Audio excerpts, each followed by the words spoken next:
Hey folks, it's Roy here from Aurora Infotech in Orlando. Another beautiful day in Central Florida. Want to focus a little bit today on bringing you some more tidbits, best practices and tips that you can utilize to improve your security posture and to sort of help you from becoming a victim of cybercrime. So today I want to focus a little bit on a second layer of protection or authentication protection that is known as two-factor authentication or 2FA. Two-factor was something that was established by the banks many years ago when they came out with these security tokens that you would have to sort of they had numbers that were changing every minute, and then you would log into the account and then look on the token and then put the number into the account, etc. Same concept, except now instead of this hardware token, they have embedded it into an app on your phone for the most part, called an authentication app that you can download. In some cases, they're even doing something called push authentication now, that once you, the first time you actually register your mobile device, and then when you log in, with your username and password, they push out an authentication request to your phone that comes up and says, please confirm that you're signing in. And when you click yes, it allows you into the account. Why is this important? This is important because with all the data breaches that are going on out there and all those that are yet to come, so to say, it's inevitable that your user credentials will get exposed at some point in time. Even if we were to take care of all the security within our home, the fact is we utilize so many different online services today and with the different data breaches and stuff like that are going around, it's only a matter of time that one or two of those sites that we may have access to or be members of, or maybe even more, that they suffer a data breach. When that happens, that information typically ends up in an area called the dark web, which is somewhat of a trading bazaar for cyber attackers. And they, go and they purchase these credentials in bulk and lots. They're not looking for you per se, but you happen to be in that lot. And then they load it into their systems and they go out and they use that information to infiltrate anywhere else that you may have an account. That's why in our previous segments, we talked about, not having the same password across all your accounts, using a password manager to generate unique passwords for your accounts. And the reason being is that if any one of these sites that you are a member of suffers a data breach and that information gets in the wrong hands, that information then is only limited to accessing one particular account and not your entire online kingdom. So what do the attackers do?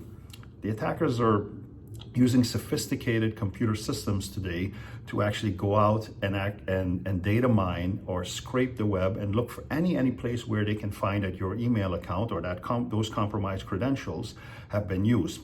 Primarily, whether it's the email address that came as a result of the batch that they bought. And then once they find that, they will actually use the password that they obtain and try and see if they can gain access to those accounts. So how does two-factor authentication come into play here?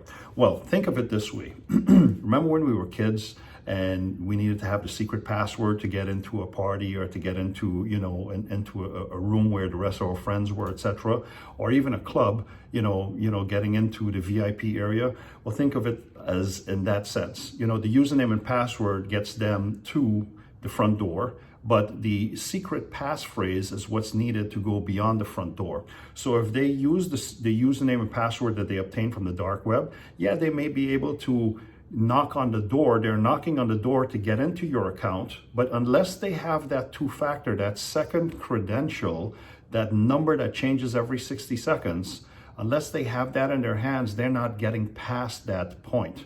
So it adds a layer of protection to ensure that, once your account credentials are out there, somebody still cannot get in. Now, anything that is pretty much meant for security can be reversed and I would say, compromised. And, the FBI already shared with us, of course, that 90% of the data breaches that occurred out there happen because of human error.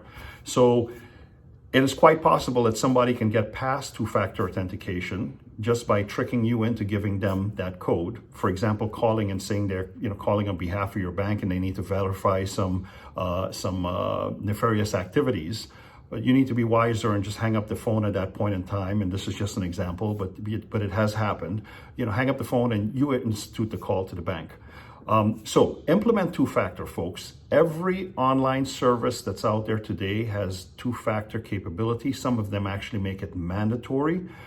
So you may have it on some of your accounts, but put it on your Gmail account, put it on your Google account, put it on your Apple, your Hotmail, whatever it is that's out there. Anything that you do online that you have to log in with a username and password, make sure that you search and you just Google 2FA, two-factor authentication, and then the name of that service, and you should get back some type of article that gives you instructions on how to enable it for your account.